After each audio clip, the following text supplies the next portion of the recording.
Hello everybody, welcome to Ichimoku Telugu channel. మనం ప్రతిరోజు Nifty and bank Nifty చార్ట్ను review చేస్తున్నాం based on CPR and Ichimoku indicator ప్రకారం. అలాగే ఆప్షన్ చైన్ డాటాను కూడా అనాలిసిస్ చేయడం జరుగుతుంది. అందులో భాగంగా రేపు ఎలా ఉంటుందో ఒకసారి చూద్దాం.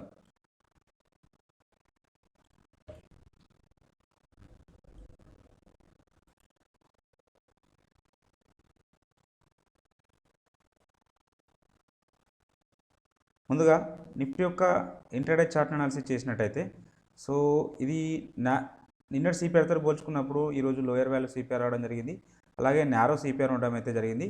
సో ఈ సందర్భంలో మనం ట్రేడ్ ఇనిషియేట్ చేయాల్సి వస్తే, సో ఈ లెవెల్స్ బ్రేక్అవుట్ అయిన తర్వాత మాత్రమే ట్రేడ్ అనేది ఇనిషియేట్ చేయాలి. పర్టికులర్గా ఇలా ప్రీవియస్ డే లోను S1 దగ్గరలో ఉన్నప్పుడు ఈ లెవెల్స్ బ్రేక్అవుట్ అయితేనే ట్రేడ్ తీసుకోవాలి, లేదు అంటే సో ఈ లెవెల్స్ బ్రేక్అవుట్ అయితే ట్రేడ్ తీసుకోవాలి. సో ఇది మనం ఫస్ట్ డిస్కషన్ చేసిన స్ట్రాటజీ.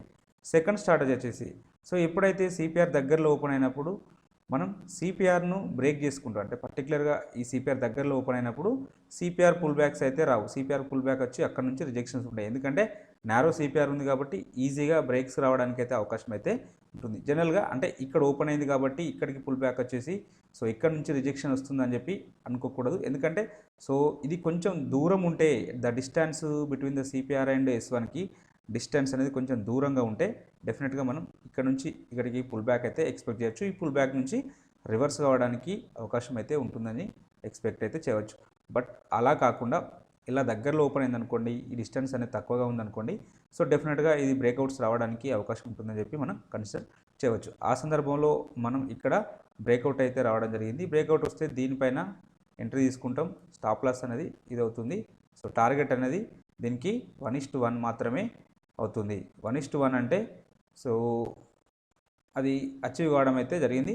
పర్టికులర్గా ఇంకా చెప్పాలంటే, సో ఈ సందర్భంలో నారో సిపిఆర్ ఉన్నప్పుడు ఈ స్ట్రాటజీని అప్లై చేయకపోవడం అనేది బెటర్ అయితే అవుతుంది. సో టార్గెట్ అయితే అచీవ్ అయింది, but small stop loss, small target achieve కావడం జరిగింది. సో అలాగే ఇక్కడ డౌన్ సైడ్లో వచ్చేసి మళ్ళీ రెండోసారి దీన్ని బ్రేక్ చేసుకుంటూ డౌన్ సైడ్ రావడం జరిగింది. సో ఈ సందర్భంలో ఎంట్రీ పాయింట్ ఇది అవుతుంది, స్టాప్ లాస్ అనేది ఇది అవుతుంది. సో ఈ కేసులో కూడా స్టాప్ లాస్ అనేది తక్కువగా ఉంది, టార్గెట్ కూడా తక్కువగా ఉంది. సో ఇక్కడ కూడా అచీవ్ కావడం అయితే జరిగింది. సో అంటే నా సజెషన్ ఏంటంటే, ఇలా నారో సిపిఆర్ ఉన్నప్పుడు సో ఈ బ్రేక్అవుట్స్ కంటే సో ఇక్కడ బ్రేక్అవుట్ వచ్చింది కాబట్టి ఇక్కడ ట్రేడ్ అయితే తీసుకోవచ్చు. బట్ ఇది బిఫోర్ 2 PM వస్తే మనం ఇక్కడ ట్రేడ్ ఇనిషియేట్ చేసేవాళ్ళం. ఇది ఆఫ్టర్ 2 PM తర్వాత వచ్చింది కాబట్టి సో ఇక్కడ కూడా ట్రేడ్ ఇనిషియేట్ అయితే చేయకూడదు. సో నారో సిపిఆర్ ఉన్నప్పుడు ఈ బ్రేక్అవుట్స్ దగ్గరే ట్రేడ్ చేయాలి, అది కూడా పర్టికులర్గా బిఫోర్ 2 o'clock వస్తేనే ఇంకా బెటర్ అయితే ఉంటుంది. ఇంకా ఇక్కడ ఒక చిన్న ప్రైస్ యాక్షన్ ప్రకారం డిస్కషన్ చేసినప్పుడు, సో ప్రైస్ అనేది ఈ గ్యాప్ డౌన్లో ఓపెన్ అయినప్పటికీ సో ఇక్కడ బుల్లిష్ స్టాండ్ అయితే తీసుకున్నప్పుడు సో అప్ సైడ్ వెళ్ళింది. సో ఇక్కడ నుంచి రిజెక్షన్ వచ్చింది. ఇక్కడ నుంచి రిజెక్షన్ వచ్చినప్పుడు ఎప్పుడైతే ఇక్కడ స్వింగ్లో ఉంటుందో ఇది బ్రేక్అవుట్ వస్తే డెఫినెట్గా మళ్ళీ ఒకసారి ఈ లెవెల్ వరకు రావడానికి పాసిబిలిటీ ఉంటుందని చెప్పి సో మనం ట్రేడ్ అయితే ఇనిషియేట్ చేస్తాం, అంటే సెల్ సైడ్లో ఉండడం అయితే జరుగుతుంది. సో ఇది బ్రేక్ డౌన్ వచ్చింది. సో నెక్స్ట్ మళ్ళీ ఎక్కడి వరకు వెళ్ళడానికి ఛాన్సెస్ ఉంటుంది? సో నెక్స్ట్ ఇక్కడ వరకు మాత్రమే వెళ్ళడానికి ఛాన్సెస్ అయితే ఉంటుంది. సో రష్యా ఉక్రెయిన్ క్రైసిస్ నడుస్తుంది కాబట్టి డెఫినెట్గా ఇంకా డౌన్ సైడ్ వెళ్ళడానికి అవకాశం ఉంటుందని చెప్పి అందరూ ఎవరైతే PE బై చేసినా కానీ లేదా ఫ్యూచర్లో సెల్ చేసినా కానీ వాళ్ళు స్టాప్ లాస్ అనేది ఎక్కడ తీసుకోవాలా అంటే కంటిన్యూ అంటే లాస్ట్ వరకు హోల్డ్ చేస్తారు. అలా హోల్డ్ చేస్తే ఇలాంటి ర్యాలీస్ వచ్చినప్పుడు సో మొత్తం మన PE 0 కావడానికి పాసిబిలిటీ ఉంటుంది. సో మనం స్టాప్ లాస్ని అయితే అంటే ఎక్కువ హెవీ లాస్ కావడానికి అవకాశం అయితే ఉంటుంది. సో స్టాప్ లాస్ అనేది కంపల్సరీ మ్యాండేటరీగా మెయింటైన్ చేయాలి. మెయింటైన్ చేస్తేనే సో మనం ఓవర్ ఏ పీరియడ్ ప్రాఫిట్లో ఉంటాం. చూడండి, జనరల్గా సో మనం సెల్ సైడ్ వెళ్తుంది అనుకున్నాం. సో ఇక్కడ ఈ సపోర్ట్ అనేది బ్రేక్అవుట్ అయింది. సో నెక్స్ట్ టార్గెట్ ఇక్కడ వరకు వచ్చింది. ఓకే, ఇన్ కేస్ ఇది బ్రేక్అవుట్ అయితే ఇక్కడ వరకు వస్తుంది. సో ఇలా వస్తున్నప్పుడు స్టాప్ లాస్ ఎక్కడ తీసుకోవాలి? ఇన్ జనరల్గా ఇక్కడ ట్రేడ్ ఇనిషియేట్ చేస్తే స్టాప్ లాస్ అనేది ఇక్కడ తీసుకోవాలి స్వింగ్ హై, లేదా ఇక్కడ ట్రేడ్ చేస్తే స్టాప్ లాస్ అనేది ఇక్కడ తీసుకోవాలి. లేదా మనం ఇక్కడ ఈ బ్రేక్అవుట్ తర్వాత ట్రేడ్ చేస్తున్నాం అనుకోండి, ఫర్ ఎగ్జాంపుల్ ఈ బ్రేక్అవుట్ తర్వాత మనం ట్రేడ్ చేస్తున్నాం, ఈ బ్రేక్అవుట్ తర్వాత ట్రేడ్ చేస్తే సో మన యొక్క స్టాప్ లాస్ ఇక్కడ తీసుకోవాలి. ఇన్ కేస్ ఈ లో కింద అంటే ఈ బ్రేక్అవుట్ కింద ట్రేడ్ చేస్తే సో మన స్టాప్ లాస్ అనేది తీసుకోవాలి. బట్ మనం ఏం చేస్తాం, డెఫినెట్గా ఇక్కడ నుంచి మళ్ళీ డౌన్ సైడ్ వస్తుంది అని చెప్పి స్టాప్ లాస్ని అయితే అంటే లాస్ని బుక్ చేయకుండా అలానే వెయిట్ చేస్తాం స్టిల్ 320 వరకు. బట్ అది మనకు చాలా హ్యూజ్ లాస్ని అయితే ఇవ్వడం జరుగుతుంది. సో ఇలాంటి సందర్భంలో స్ట్రిక్ట్గా స్టాప్ లాస్ను మెయింటైన్ చేస్తే ఇదంతా ట్రాపింగ్ జనరల్గా. సో డౌన్ సైడ్ వస్తుందని చెప్పి అందరూ డౌన్ సైడ్ వెళ్ళడం జరుగుతుంది. కాబట్టి పిఈ సైడ్లో ఉంటారు, పిఈ బై చేసి ఉన్నప్పుడైతే. సో ఇదంతా అట్లీస్ట్ ఇక్కడైనా మనం స్టాప్ లాస్ని బుక్ చేసుకున్నట్టయితే, సో ఆపోజిట్ ట్రేడ్ వెళ్తే సో ప్రైస్ యాక్షన్ ప్రకారం ఇలా డౌన్ సైడ్ వచ్చింది, నెక్స్ట్ లోస్, ఇట్లా స్వింగ్ లోస్ వస్తున్నాయి. సో నెక్స్ట్ ఎప్పుడైతే ఈ లో బ్రేక్అవుట్ కాకుండా ఈ స్వింగ్ హై అనేది బ్రేక్అవుట్ వచ్చింది, సో ఇక్కడ ఆపోజిట్ ట్రేడ్ వెళ్ళాలి. సిని బై చేయడమా, లేదు అంటే ఫ్యూచర్ బై చేయడమా, లాంగ్ సైడ్ వెళ్ళడమా ఉన్నట్టయితే, సో మనం ఈవెన్ ఇక్కడ ఈ లాస్ అనేది ఇక్కడ కవర్ చేయడం అయితే జరుగుతుంది. సో ఇలా అంటే మనం లాస్ను తొందరగా బుక్ చేసుకోవడానికి ప్రయత్నం చేయండి. సో మనం ప్రాఫిట్ వచ్చినప్పుడు తొందరగా బుక్ చేసుకుంటాం, లాస్ వచ్చినప్పుడు లాస్ట్ వరకు వెయిట్ చేస్తాం. అలా కాకుండా సో బుక్ చేసుకొని ఆపోజిట్ కౌంటర్ ట్రేడ్ తీసుకుంటే బెటర్. అది కూడా పర్టికులర్గా with confirmation price action patterns ప్రకారం తీసుకున్నట్టయితే డెఫినెట్గా ప్రాఫిట్లో ఉంటాం. ఇక సప్లై డిమాండ్ జోన్స్ గురించి డిస్కషన్ చేస్తే, సో మనం ఇక్కడ ఒక జోన్ ఇవ్వడం జరిగింది. సో అది వెరీ ఫస్ట్ 5 minutesలోనే ఇక్కడ ఎగ్జాక్ట్గా సపోర్ట్ అయితే తీసుకోవడం అయితే జరిగింది. ఇక్కడ నుంచి అప్ సైడ్ వెళ్ళడం అయితే జరిగింది. బట్ ఇది ఓన్లీ అగ్రెసివ్ ట్రేడర్స్కి మాత్రమే లభిస్తూ ఉంటుంది. సో నెక్స్ట్ లేటర్ పీరియడ్లో ప్రైస్ అనేది మళ్ళీ డౌన్ సైడ్ రావడం జరిగింది. సో మళ్ళీ ఇక్కడ సపోర్ట్ తీసుకుందాం సపోర్ట్ తీసుకుంటే ఇక్కడ ఎంట్రీ పాయింట్ ఇది అవుతుంది, స్టాప్ లాస్ ఇది అవుతుంది. ఈ సందర్భంలో స్టాప్ లాస్ అయితే ఇట్ కావడం జరిగింది. సో మళ్ళీ తర్వాత దీన్ని బ్రేక్ చేసుకుంటూ డౌన్ సైడ్ రావడం జరిగింది. సో అప్పటికే 2 times అవుతుంది కాబట్టి సో మనం ఈ జోన్ను కన్సిడర్ అయితే చేయము. రేపటి రోజున ఇక్కడ ఒక డిమాండ్ జోన్ ఉంది, ఇక్కడ ఒక డిమాండ్ జోన్ ఉంది. సో ఇది గతంలో జోను, బట్ ఇక్కడ ప్రైస్ అనేది ఇక్కడ వరకు వచ్చి క్లోజ్ అయింది కాబట్టి మేబీ రేపు దీని అప్ సైడ్ గ్యాప్ అప్ లోపల అయితే ఇది ఒక సపోర్ట్ లాగా యాక్ట్ అవుతుంది. సో దీన్ని కూడా కన్సిడర్ చేయండి. సో మొత్తం 3 జోన్స్ను డ్రా చేసుకోండి. ఒకవేళ ఈ జోన్స్ కింద గ్యాప్ డౌన్ లోపల అయితే ఈ లెవెల్స్ వర్కౌట్ కావడానికి అయితే అవకాశం అయితే ఉన్నది. సో ఈ జోన్స్ను మార్క్ చేసుకోండి. ఇక ఆప్షన్ చైన్ డాటా చూసినట్టయితే హైయెస్ట్ ఓపెన్ ఇంట్రెస్ట్ అనేది 16,500 దగ్గర ఉంది. సెకండ్ హైయెస్ట్ ఓపెన్ ఇంట్రెస్ట్ అనేది సో 16,800 దగ్గర ఉంది. నిఫ్టీ అప్ సైడ్ వస్తే ఫస్ట్ రెసిస్టెన్స్, సెకండ్ రెసిస్టెన్స్ ఇక్కడ ఉండడానికి పాసిబిలిటీ ఉంటుంది. వీటిలో సిగ్నిఫికెంట్గా ఒకరోజు హైయెస్ట్ ఓపెన్ ఇంట్రెస్ట్ అనేది ఇక్కడ బిల్డప్ అయింది కాబట్టి ఈ లెవెల్ మనకు స్ట్రాంగ్ రెసిస్టెన్స్ లాగా యాక్టివ్ అవ్వడానికి అయితే అవకాశం అయితే ఉన్నది. అలాగే ఓవరాల్ సినారియోని చూసినట్టయితే మనకు సమ్వాట్ మిక్స్ ట్రెండ్ ఉంది. ఇక్కడ వరకు లాంగ్ బిల్డప్ అయింది, ఇటేమో షార్ట్ బిల్డప్ అయింది. కాబట్టి సో మనం ఏమి కంక్లూడ్ చేయలేము. పుట్ సైడ్ డాటాని అయితే కన్సిడర్ చేద్దాం.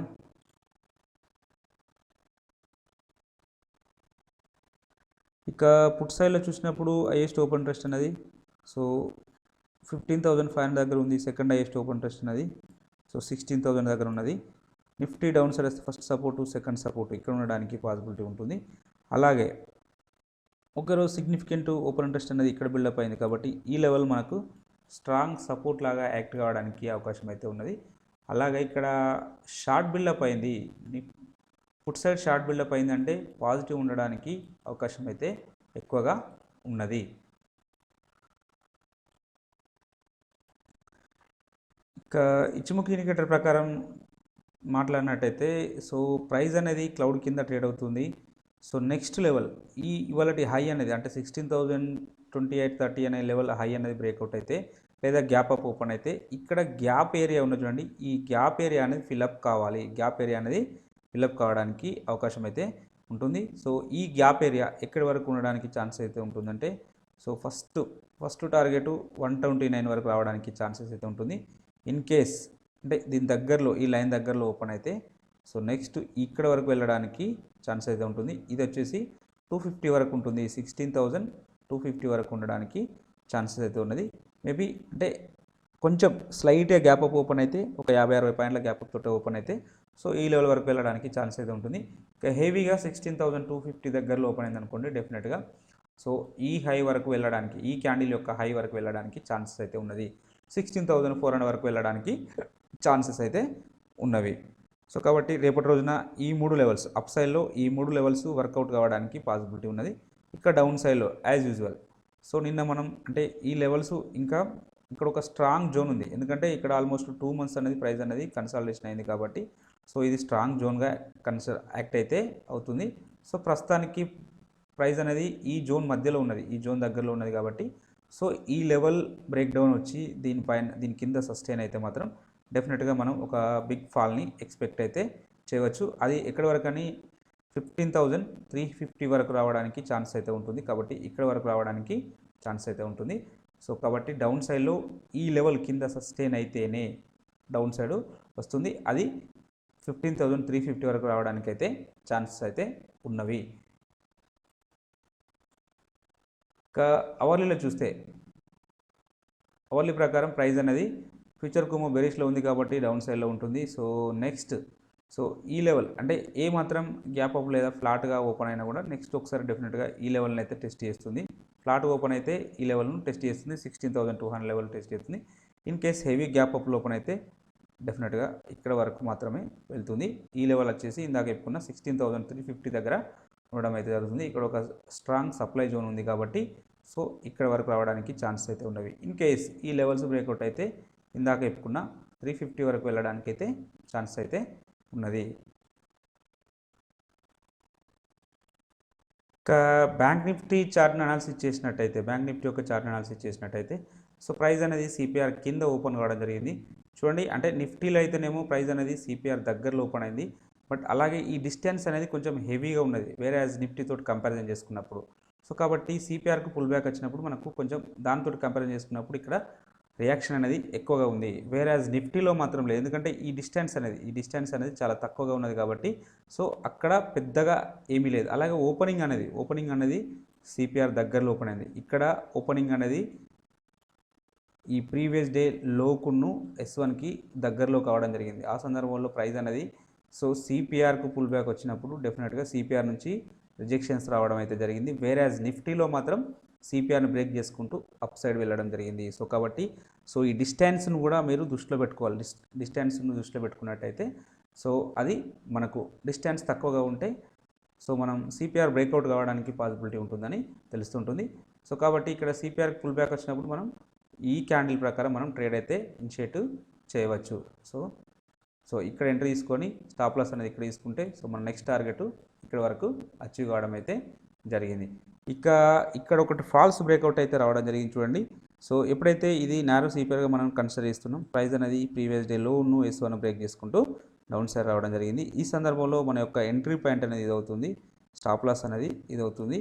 సో ఇక్కడ స్టాప్ లాస్ అయితే హిట్ కావడం అయితే జరిగింది.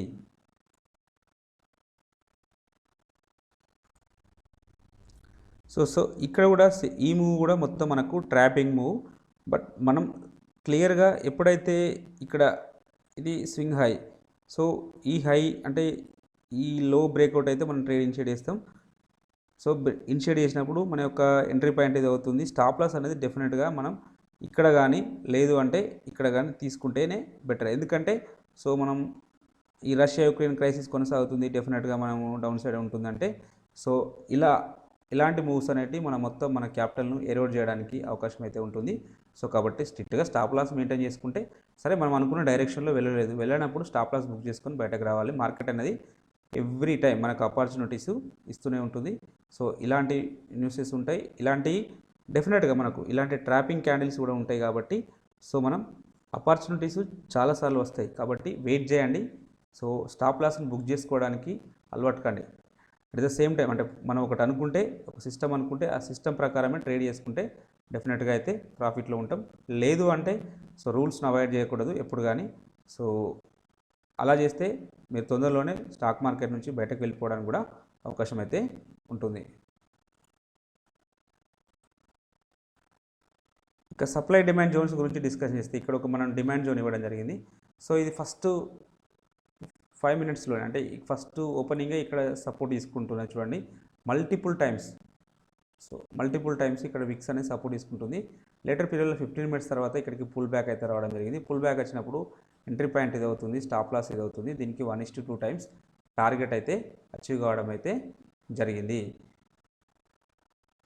సో లేటర్ పీరియడ్లో మళ్ళీ ఈ జోన్ను అంటే బ్రేక్ చేసుకుంటూ డౌన్ సైడ్ వచ్చింది. సో కాబట్టి అప్పటికి 2 times 3 times అయింది కాబట్టి ఈ జోన్ను మనం డిలీట్ చేయవచ్చు. డిలీట్ చేసినట్టయితే లేటర్ పీరియడ్లో మనం ఇక్కడ ఒక జోన్ ఇవ్వడం జరిగింది. సో ఈ జోన్కు ప్రైస్ అనేది సో ఇక్కడికి వచ్చినప్పుడు సో చూడండి, ఇక్కడ విక్ అనేది ఎంత అద్భుతంగా ఈ జోన్ నుంచి రిజెక్షన్ తీసుకుంది. సో కాబట్టి ఎంట్రీ పాయింట్ ఇది అవుతుంది, స్టాప్ లాస్ అనేది దీనికి కొంచెం కింద ఇది అవుతుంది. సో టార్గెట్ అనేది దీనికి 1:2 టైమ్స్ లేదా ఇంకా మనం ట్రైలింగ్ స్టాప్ లాస్ యూజ్ చేసినట్టయితే మోర్ దెన్ 1:5 టైమ్స్ కూడా అచీవ్ కావడం అయితే జరిగింది. సో కాబట్టి ఇలాంటి జోన్స్ను మార్క్ చేసుకోండి. ఇంకా ఈ జోన్ దగ్గర మనకు ఇక్కడ రిజెక్షన్ క్యాండిల్స్ ఎలాంటి రాలేవు. పర్టికులర్గా ఇక్కడ రివర్సల్ అంటే విక్ అప్ సైడ్ ఉండి అలాంటి విక్స్ అయితే రాలేవు. సో కాబట్టి మనం ఈ జోన్ దగ్గర ట్రేడ్ అయితే అవాయిడ్ చేయవచ్చు. ఇక రేపటి రోజున ఇక్కడ ఒక డిమాండ్ జోన్ ఉంది. ఈ జోన్ను ఇలానే ఉంచుదాం, ఎందుకంటే ఇది ఒకసారి మాత్రమే రావడం జరిగింది. బట్ ఇక్కడ లెవెల్స్ ఉంది, అంటే ఈ 2 జోన్స్ ఉంచండి. ఈ 2 జోన్స్ను ఇక్కడ విక్ రివర్సల్ మళ్ళీ ఒకసారి రావడానికి అయితే పాసిబిలిటీ ఉంటుంది ఇక్కడ. సో ఇక్కడ ఒక జోన్ ఉంది కాబట్టి ఈ 3 జోన్స్ను కన్సిడర్ చేయండి. అలాగే ఇక్కడ ఒకటి చూడండి, ఇక్కడ నుంచి ప్రైస్ అనేది సిగ్నిఫికెంట్గా కరెక్ట్ కావడం జరిగింది. ప్రైస్ అనేది మళ్ళీ దీన్ని అంటే ఈ లెవెల్ని బ్రేక్ చేసుకుంటూ అప్ సైడ్ వెళ్ళడం జరిగింది. సో ఎప్పుడైతే ఈ సిగ్నిఫికెంట్గా కరెక్షన్ వచ్చిన ఈ లెవెల్ ఉంటుంది చూడండి, సో మళ్ళీ ప్రైజెస్ అనేవి ఈ లెవెల్కి వచ్చినప్పుడు సో ఇక్కడ మనకు మినిమం 1:2 టైమ్స్ ఇవ్వడానికి అంటే టార్గెట్ ఇవ్వడానికి అవకాశం ఉంటుంది. మనం ఏదైనా ఒక బుల్లిష్ క్యాండిల్ ఇక్కడ ఫామ్ అయితే దాని నుంచి ట్రేడ్ అయితే ఇనిషియేట్ చేయవచ్చు. కాబట్టి ఈ జోన్ కూడా మార్క్ చేసుకోండి. ఈ జోన్ను మార్క్ చేసుకుంటే మేబీ ఇక్కడికి వచ్చినప్పుడు రిజెక్షన్స్ ఉండడానికైతే అవకాశం అయితే ఉన్నది. అలాగే ఎవరైనా కొత్తగా ఈ వీడియో చూస్తున్నట్టయితే ఈ సప్లై డిమాండ్కి సంబంధించిన జోన్స్ ఏ విధంగా మార్క్ చేయాలి, ఏ విధంగా డ్రా చేయాలనే విషయం అంటే ఒక ప్లేలిస్ట్ ఉంది డిమాండ్ సప్లై అనేది. సో ఈ ప్లేలిస్ట్లోకి వెళ్ళి చూడండి, మీకు ఈజీగా అర్థమైతే అవుతుంది. ఇక ఆప్షన్ చైన్ డాటాను చూసినట్టయితే హైయెస్ట్ ఓపెన్ ఇంట్రెస్ట్ అనేది బ్యాంక్ నిఫ్టీలో 34,000 దగ్గర ఉంది. సెకండ్ హైయెస్ట్ ఓపెన్ ఇంట్రెస్ట్ అనేది 34,500 దగ్గర ఉంది. బ్యాంక్ నిఫ్టీ అప్సైడ్ వస్తే ఫస్ట్ రెసిస్టెన్స్, సెకండ్ రెసిస్టెన్స్ ఇక్కడ ఉండడానికి అవకాశం అయితే ఉంటుంది. వీటిలో సిగ్నిఫికెంట్గా ఒకరోజు హైయెస్ట్ ఓపెన్ ఇంట్రెస్ట్ అయితే ఇక్కడ ఉంది. కాబట్టి ఈ లెవెల్ 34,000 అనే లెవెల్ మనకు స్ట్రాంగ్ రెసిస్టెన్స్ లాగా యాక్ట్ అయితే అవుతుంది. అలాగే ఓవరాల్ సినారీ చూసినట్టయితే షార్ట్ బిల్డప్ కావడం జరిగింది. షార్ట్ బిల్డప్ అయింది కాబట్టి నెగిటివ్ ఉండడానికే అవకాశం అయితే ఎక్కువగా ఉన్నది.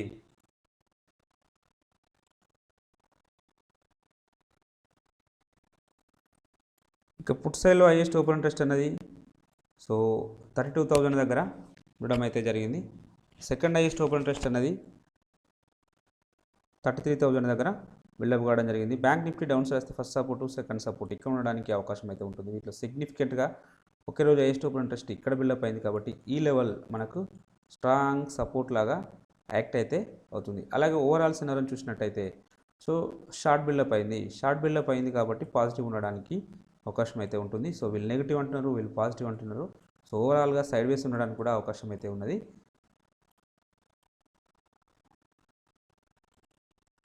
ఇక ఇచ్చుముఖి ఇండికేటర్ ప్రకారం చూసినట్టయితే ఫ్యూచర్ కుమో బెరిష్లో ఉంది కాబట్టి డౌన్ సైడ్ ఉండడానికి అవకాశం అయితే ఉన్నది. బట్ ఇక్కడ ఈ కన్వర్జన్ అండ్ బేస్ లైన్కి చాలా డిస్టెన్స్గా రావడం జరిగింది క్యాండిల్స్ అనేటివి. ఈ సందర్భంలో ఏమవుతుందంటే సో పుల్ బ్యాక్ రావడానికి అవకాశం అయితే ఉంటుంది. ఇది క్యాండిల్ అన్నా పుల్ బ్యాక్ రావాలి, లేదంటే ఇవన్నా డౌన్ సైడ్ రావాలి. సో ఇవి డౌన్ సైడ్ రావాలంటే ఈ లోయెస్ట్ లోస్ అనేది అంటే ఈ లోస్ కింద క్యాండిల్స్ అనేవి లోసును బ్రేక్ చేసుకుంటూ కింద లోయర్ లోస్ క్లోజ్ అవుతే మాత్రం డెఫినెట్గా ఇవి డౌన్ సైడ్ వస్తాయి. సో ఈరోజు అయితే ఈ లో కింద క్లోజ్ కాలేదు కాబట్టి ప్రైస్ అనేది అప్ సైడ్ వెళ్ళడానికి ఛాన్స్ అయితే ఉంటుంది. ఎలా అంటే ఎప్పుడైతే ఈ హై బ్రేక్అవుట్ అయితే ఈ గ్యాప్ ఫిల్ చేయడానికి అవకాశం అయితే ఉంటుంది ఫస్ట్ థింగ్. సో ఇక్కడ వరకు వెళ్ళడానికి ఛాన్స్ అయితే ఉంటుంది. సో ఈ లెవెల్ ఎగ్జాక్ట్ లెవెల్ వచ్చేసి 34,450 వరకు వెళ్ళడానికి ఛాన్స్ అయితే ఉంది.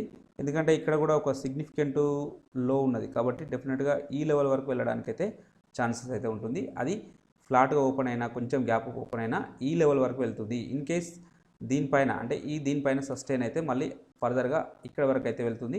బట్ అది మేబీ నెక్స్ట్ డే ఇంకొక రోజు టైం అయితే తీసుకోవడానికి ఛాన్స్ అయితే ఉంటుంది. మేబీ రేపు మాత్రం ఈ హైస్ బ్రేక్అవుట్ అయితే ఇవాళటి హై అండ్ నిన్నటి హై బ్రేక్అవుట్ అయితే మాత్రం డెఫినెట్గా ఇక్కడ వరకు వెళ్తుంది. ఇక లో సైడ్ గురించి డిస్కషన్ చేస్తే ఈ లెవెల్ బ్రేక్అవుట్ వస్తే ఈ లెవెల్ నిన్న మనం చెప్పాము ఈ లెవెల్ వరకు వెళ్ళడానికి ఛాన్సెస్ ఉంటుందని.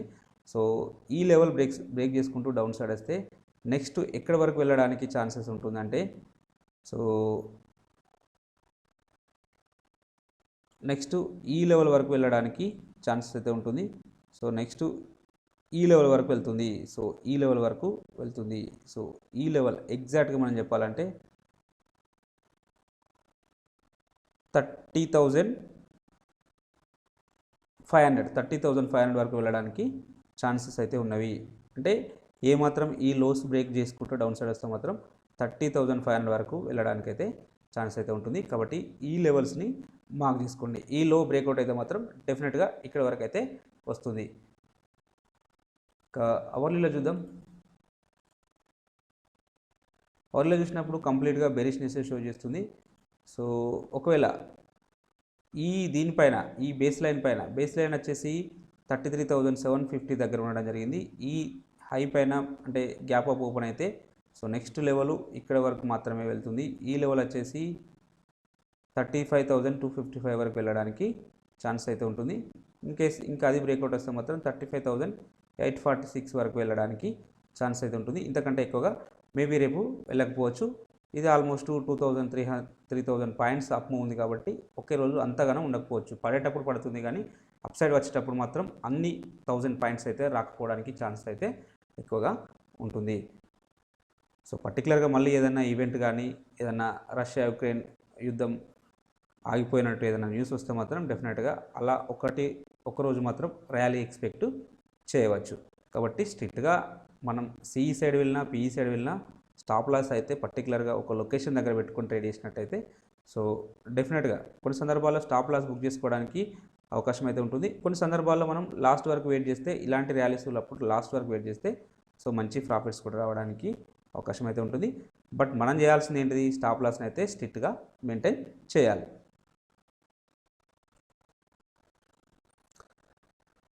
సో ఎఫ్ఐ డాటాను చూసినట్టయితే వీళ్ళు మొన్న 6,000, నిన్న 7,000, ఈరోజు 8,000, రేపు 10,000 ఇలా పెంచుకుంటూనే పోయేటట్టున్నారు. వీళ్ళు మళ్ళీ నెట్ సెల్లులోనే ఉండడం జరిగింది. సో ఇది మార్కెట్ను ఖచ్చితంగా డౌన్ సైడ్ అయితే తీసుకెళ్ళడానికి అని అనిపిస్తుంది. బట్ యాజ్ యూజువల్ మన వాళ్ళు కూడా పోటాపోటీగా బై అయితే చేస్తున్నారు. బట్ వీళ్ళతోటి మనం రీటైల్ పీపుల్ సెల్ సైడ్లో ఆలోచించినట్టయితే మార్కెట్ అనేవి ఎక్కువ శాతం డౌన్ సైడ్ ఉండడానికి అవకాశం అయితే ఉంటుంది. సో మన వ్యూ ఎప్పుడు కానీ ఎఫ్ఐ సైడ్ మాత్రమే ఉండాలి, ఎక్కువసార్లు వీళ్ళ సైడ్ ఉండాలి. ఒకవేళ లాంగ్ టర్మ్ ఇన్వెస్ట్మెంట్ చేసేవాళ్ళు మాత్రం సో డెఫినెట్గా డిఐ వాళ్ళతోటి ఉండడానికి అవకాశం అయితే ఉంటుంది. ఇంట్రాడే ట్రేడింగ్ చేసేవాళ్ళు లేదంటే స్మాల్ టైంలో అంటే మీడియం టర్మ్లో ట్రేడింగ్ చేసే వాళ్ళు మాత్రం డెఫినెట్గా ఎఫ్ఐ డాటాను మాత్రం మనం కన్సిడర్ చేస్తే సో మనకు బెటర్ అయితే ఉంటుంది. సో వీళ్ళు స్టిల్ అంటే ఇంకా సెల్ చేస్తూనే ఉన్నారు. మనకు ఆఫ్టర్నూన్ సెషన్ ఏమో మంచి ర్యాలీ వస్తుంది. But end of the day మనం ఎప్పుడైతే వీళ్ళ డాటాను చూసినప్పుడు మాత్రం సెల్ సైడ్ వస్తుంది. కాబట్టి సో సెల్ అంటే మార్కెట్స్ అనేటివి సెల్ మోడ్లోనే ఉండడం జరిగింది, బెరిష్ మోడ్లోనే ఉండడం జరిగింది. కాబట్టి కాషియస్గా ఉండండి. సో రష్యా యుక్రెయిన్ క్రైసిస్ రాకముందు నుంచే వీళ్ళు సెల్ చేస్తున్నారు. సో వాళ్ళంటే ఒక విధంగా మనకు హింట్ ఇచ్చినట్టే చెప్పవచ్చు. బట్ అయినా కూడా అంటే ఇంకా వీళ్ళు సెల్ చేస్తున్నారు అంటే ఆ యుద్ధం కంటిన్యూ కావడానికి అవకాశం ఉంది. అలాగే క్రూడ్ ఆయిల్ ప్రైసెస్ అనేది కూడా చాలా చాలా ఇంక్రీజ్ అవుతున్నాయి. కాబట్టి దాని పరంగా చూసుకున్నా కూడా వీళ్ళు సెల్ చేస్తున్నారేమో అని చెప్పవచ్చు. బట్ మార్కెట్లో స్టెబిలిటీ రావాలంటే first of all Russia Ukraine crisis అనేది సెట్ కావాలి. అలాగే క్రూడ్ ఆయిల్ ప్రైసెస్ అనేవి డౌన్ సైడ్ వస్తే మనకు మార్కెట్లో స్టెబిలిటీ అనేది రావడానికి అయితే అవకాశం అయితే ఉంటుంది. సో కాబట్టి అప్పటి వరకు లాంగ్ టర్మ్ ఇన్వెస్టర్స్ అయితే వెయిట్ చేయండి. అలాగే ఇంట్రాడే పర్పస్లో ఈ స్టాక్స్ని అయితే మీరు వాచ్ లిస్ట్లో పెట్టుకోండి. సో ఇవి నారో సిపిఆర్ ఉన్న స్టాక్స్. సో కాబట్టి ట్రెండింగ్ ఉండడానికి అవకాశం అయితే ఉన్నది. మీకు ఈ కంటెంట్ నచ్చినట్టయితే తప్పక లైక్ చేస్తూ షేర్ చేయగలరు, అలాగే సబ్స్క్రైబ్ చేసుకోగలరు. Thank you everybody.